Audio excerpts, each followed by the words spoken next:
Yo, what's up guys? So before we get started in this video, I want to give a big thank you to the Devil's Interval.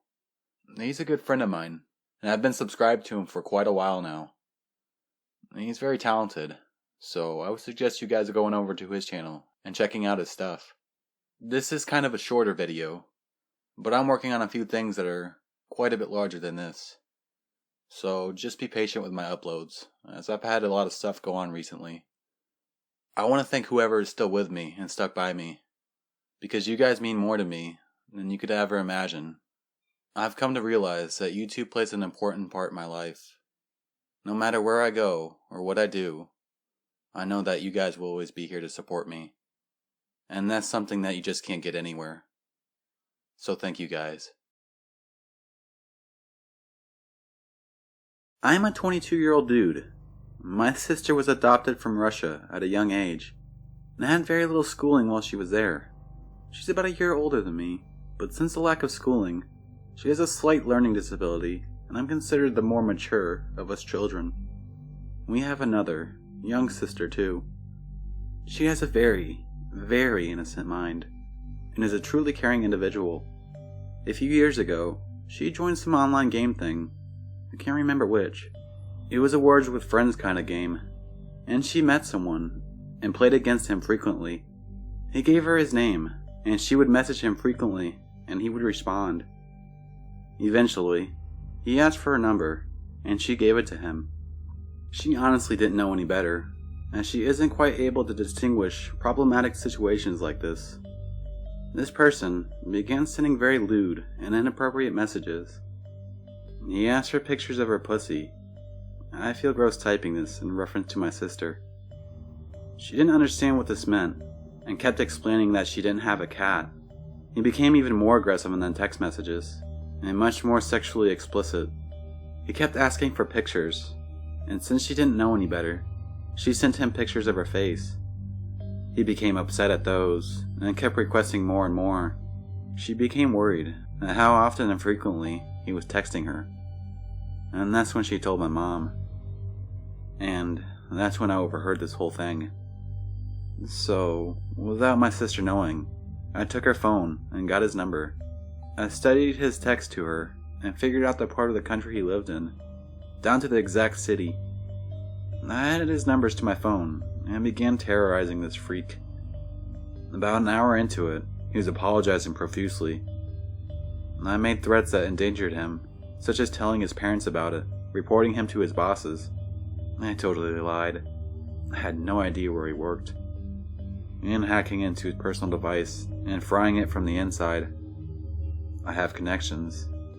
He kept responding so quickly, and I honestly loved how desperate he was to not let anybody find out. I told him to never message anybody like that again, or I would find out and ruin his life. He apologized one more time, and I didn't respond after that. I know it's none of my business, but I hate creeps. I know there's not much I can do to help people who struggle with things like this, but I wish I could help every single person. Honestly, I put my own safety aside for those who are less capable of protecting themselves against these harmful situations. I love my sister, and I'm happy that this creep left her alone. Creepy guy who messaged my innocent sister. Let's not meet again.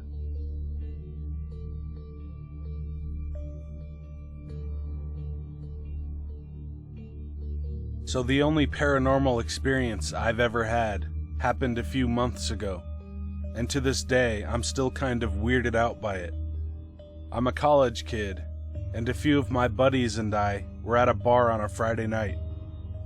We all had a few drinks, nothing too extreme.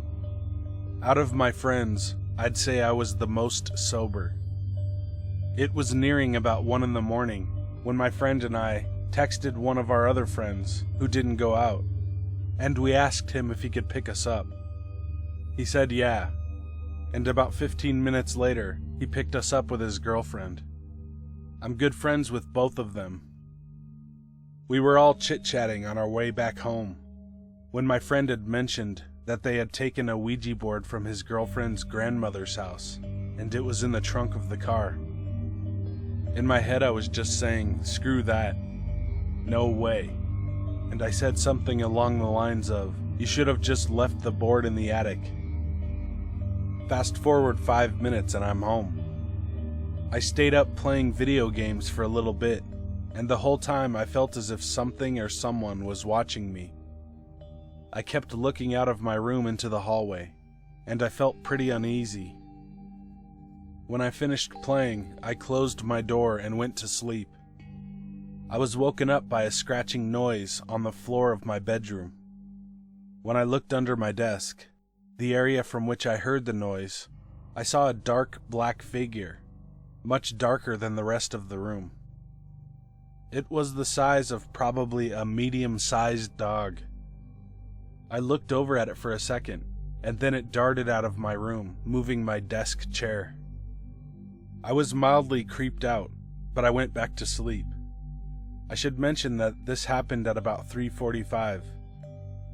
I was woken up at about 5 in the morning by my door being swung wide open. It slammed into my wall with a lot of force. I was still sleepy, and now creeped out and annoyed, so I just decided to stay up and play some more. Since that night, I've never experienced anything else paranormal. Also, keep in mind I don't have any pets, and my door was closed while I was playing video games for about an hour before I went to sleep. I would have noticed an animal in my bedroom. And for the door slamming open, this occurred at my parents' house in Connecticut during one of the winter months. It was really cold out and all the windows were closed, so a draft happening and blowing the door open is impossible.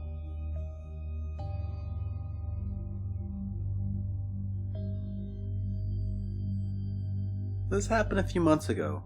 I had just gotten Red Dead Redemption. Awesome game.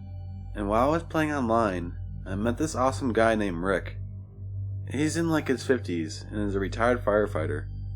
We played together for a while, helping me level up so that people wouldn't target a low-level player who was also a girl.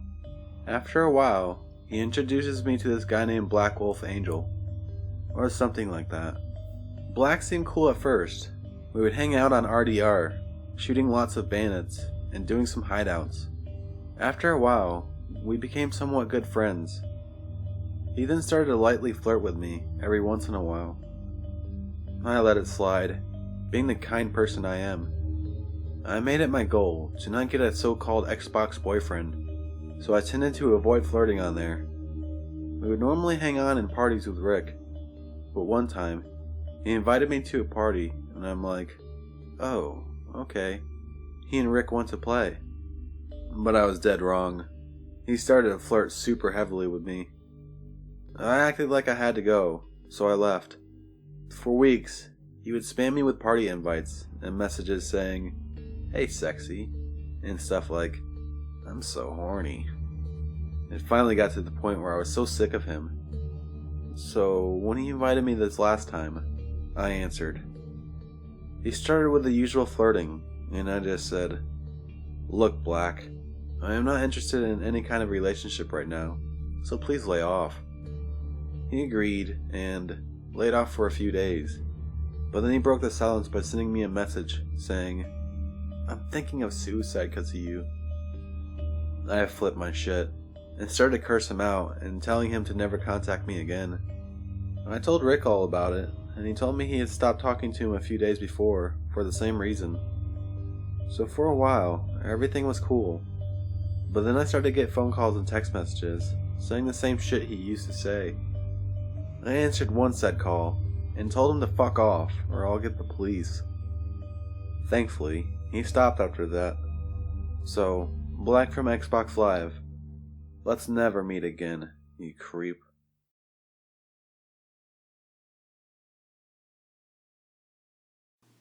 He asked for pictures of her pussy. Ugh. I don't want to say that. It's gotta be different. I guess I gotta say it. Over a set of tits.